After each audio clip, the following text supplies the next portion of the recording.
נשמת כל חי תברך, תברך את שמך השם. נשמת כל חי תברך, תברך את שמך השם.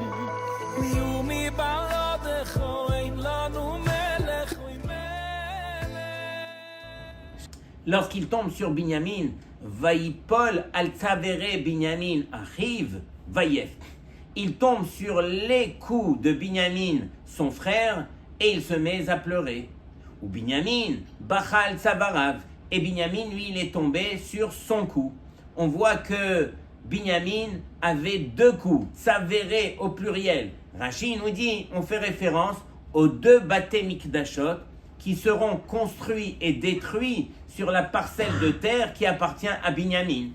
Pendant que Binyamin, lui, lorsqu'il va voir Yosef, alors il va tomber sur le coup de Binyamin, parce que dans la parcelle de terre de Yosef, il y aura le Mishkan Shilo, qui lui prenait place comme un Beth Amikdash, qui sera détruit dans la parcelle de terre de Yosef. Et donc, Rabotai, trois petites questions qui vont nous faire justement prendre conscience, et ça sera justement l'introduction au Ta'anit qu'on va vivre la semaine prochaine, le Ta'anit de Asara Bet-Tevet.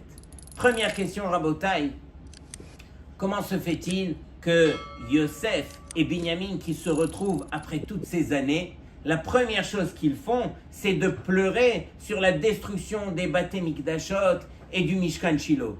Arrête, c'est marqué Dayat Sarah, les Sharata, qu'on attend d'abord que le malheur arrive pour se soucier du malheur. Or ici, les Baté Mikdashot, le Mishkan Shilo n'a pas été ni construit, ni même détruit. Tu vas commencer à pleurer sur quelque chose qui n'est même pas encore arrivé. Première question.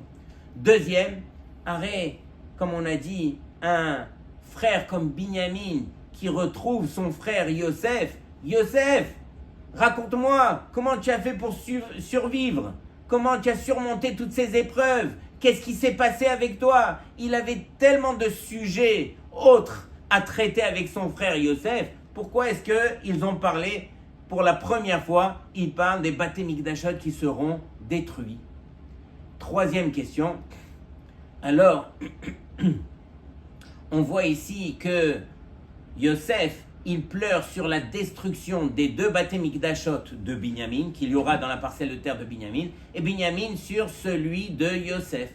Mais Haré Rabotai, chacun aurait dû pleurer sur sa propre destruction. Binyamin, il aurait dû pleurer sur les deux Baté Mikdashot qui seront détruits sur sa terre, et Yosef sur le Mishkan Shilo qui sera détruit sur sa terre. Pourquoi chacun pleure sur le prochain? Et donc Rabotai, écoutez bien. Il faut savoir que Yosef et Binyamin, lorsqu'ils se retrouvent, ils comprennent automatiquement que qu'est-ce qui nous a séparés, nous deux les frères? C'est justement cette haine gratuite qu'il y a eu entre les frères et Yosef. Vaikan ubo echav, vaisneu oto, ils l'ont détesté, ils l'ont jalousé. C'est cette jalousie, cette haine gratuite, encore une fois, qui nous a poussés à le vendre, à se séparer de lui. Et toute cette séparation d'autant d'années, justement, elle revient sur cela.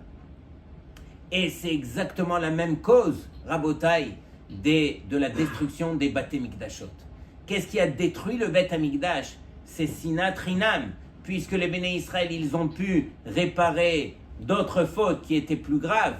Mais ce qui est resté et qui a causé justement la destruction des Baté Mikdashot, c'était Sinat Rinam, la haine gratuite.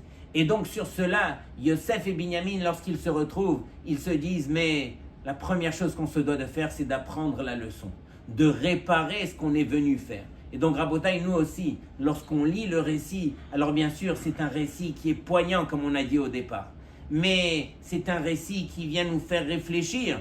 Pourquoi est-ce qu'on est arrivé aussi bas?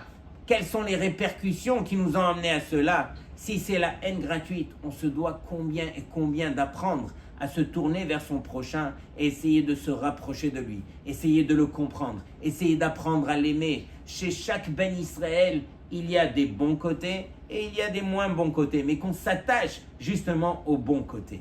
Pourquoi est-ce que Yosef va pleurer sur Binyamin et Binyamin sur Yosef? Parce que tout simplement, Rabotai, on n'a pas le droit, nous, en tant que Ben Israël, on n'a pas le droit de pleurer sur son propre sort. Ça veut dire, lorsque Hachem nous envoie quelque chose qui a l'air négatif, alors on se doit de l'accepter parce que ça vient d'Hachem. Et Hachem, c'est la source du bien. Tout ce qui se passe, tout ce qui vient d'Hachem, c'est pour notre bien. Sur cela, on n'a pas le droit de pleurer. Par contre, pleurer sur justement la souffrance de son prochain, ça on a l'obligation. Et donc Yosef, lui, il va pleurer sur la souffrance de Binyamin et Binyamin sur la souffrance de Yosef. Et c'est comme ça qu'on agit en tant que Ben Israël. Un Ben Israël, il est là justement pour poser les bonnes questions. Est-ce qu'on a le droit de dire lama? Pourquoi? Mais on voit que les Béné Israël, ils ont un mot dans leur bouche. Ashrei ha'am shekachalo. Heureux est ce peuple qui a l'habitude de dire kacha. Ça veut dire quoi kacha? C'est comme ça. Lorsque il y a tellement de choses sur lesquelles je pourrais poser la question pourquoi, alors je devrais m'arrêter et justement dire kacha. C'est comme ça parce que ça vient d'Hachem. Et peut-être qu'un jour je comprendrai ou peut-être qu'un jour je ne comprendrai jamais. Mais dans tous les cas, j'ai confiance parce que je vis avec Hachem. Et donc, Rabotai, tout ça pour nous faire réaliser que ces belles parachiotes sous forme d'histoire, elles ont combien de midot, combien de comportements qu'on se doit d'atteindre et de travailler. Et donc, c'est justement au travers des histoires qu'on arrive à mesurer les midot. Et c'est une des raisons pour lesquelles, dans la Torah, alors on ne verra pas justement qu'on doit être comme ça et comme ça, on doit avoir tel et tel mida, etc.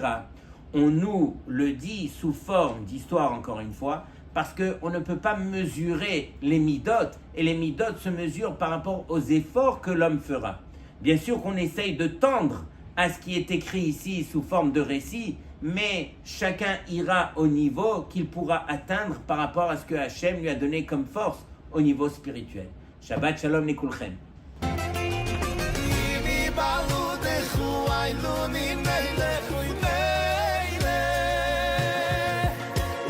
Heilige Tate